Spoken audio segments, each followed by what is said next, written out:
Hello everybody. I'm so glad that you're joining me today for the creation of this sweet little dinosaur.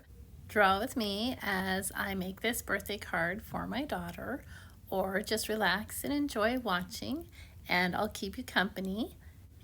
I started by sketching his head and neck, and he's looking out over his back because I'm going to place a cupcake on top of it.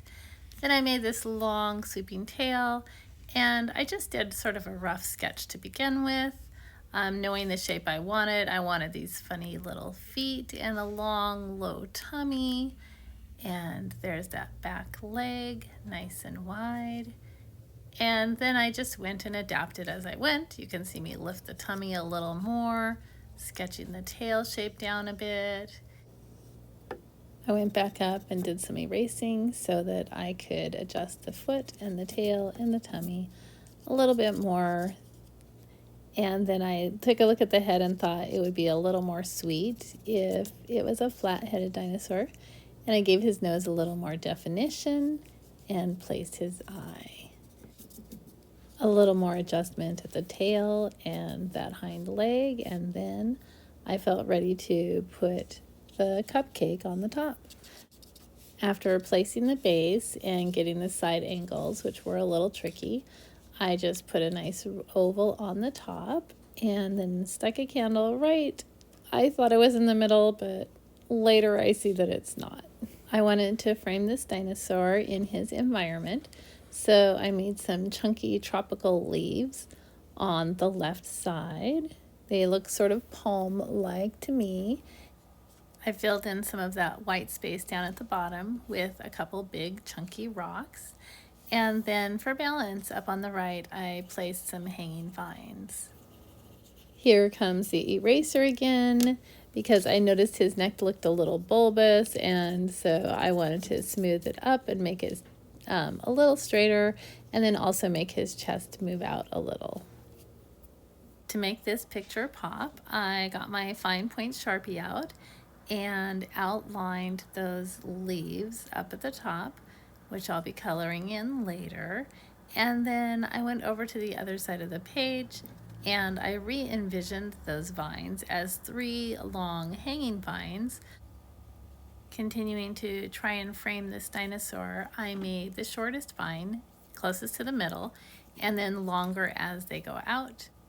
Starting with the eye, I traced my dinosaur, his flat head and neck, changing a few of the angles just a little bit as I go, just thinking about the shape. And that's one of the great things about making a sketch first, even if you are going to do a simple outline shape. It's nice to be able to make those adjustments several times to begin with and then to keep making adjustments. It's also great to just doodle straight with the marker, but there is a lot less forgiveness, and you sometimes have to get very creative about what you do with your next line if you do something you didn't want the first time. Here, I had the luxury of erasing. I did go back and widen that leg a little, and I added the rocks. As I traced my cupcake, I made a little mistake by going straight through my candle, which you'll see how I deal with it in just a moment, but then I did actually move my cupcake down a little bit so it wasn't floating. And I moved that candle over so it would be more in the middle, and I thought, oops, I've got that line, let's make stripes, and I thought it turned out fine. I wanted to give this dinosaur beautiful eyelashes and a little thicker of an eyelid. And then I just went back and I traced over the entire thing to thicken the line and smooth it out a bit and to really make this dinosaur pop, because I wanted it to be easy to see even across a room. So here I am just following those lines, and even every time I move my pen along the line, I'm thinking, do I want this line up a little or down a little? And I just make little adjustments as I go by either using my pen on the inside of the line a little or on the outside of the line. At this point, I'm just smoothing over where it was a little rough. And here's the little tail, just making it so it's not too pointy.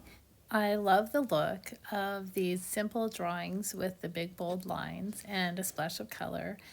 and I really want to encourage people to give it a try. You don't have to be an amazing, great artist. If you do a little sketching at the beginning, you can always make adjustments like I do. And you can make a really great card for someone that you care about, and you can make it really personalized. So the biggest reason that I have this channel is to help people create a really nice card for someone that they love. A soft eraser gets rid of all of those lines. For a little more detail, I add 5 spots on my dinosaur's back, and then I outline them in that bold black Sharpie so that when I color them in, they'll really stand out. And of course, a little more erasing, and I am ready to color. I used 2 colors of green for those tropical leaves, and then I just made these short little lines on the vines so that they look like they're hanging down at an angle. Then I used the same orange for the dinosaur spots and the frosting. Wow, it looks like I'm really good at coloring fast. I used the circles for the rocks so that they would have a texture that would look lumpy, and I did a lot of coloring of this dinosaur. I went with layer after layer of the brown Crayola pencil and the clear Prismacolor blending pencil, and it seemed to work pretty well even though they're 2 different brands. So for those of you who do have the inexpensive Crayola pencils and you're wondering if you can just get a blending pencil and blend that, I'd say yes, you can. I really wanted this dinosaur to pop off the page, so when I colored the grass and the sky for the background, I just used my pencil on its side and made very, very light marks. And I did not use the blending pencil because it would take a long time. But there it is, the card for my daughter's birthday. I hope she loves it. I hope that you had fun joining me for my journey of making a card for my daughter's birthday. And if you like and subscribe, it helps the channel to get out so that more people have a chance to see it. Goodbye for now. I hope to see you soon.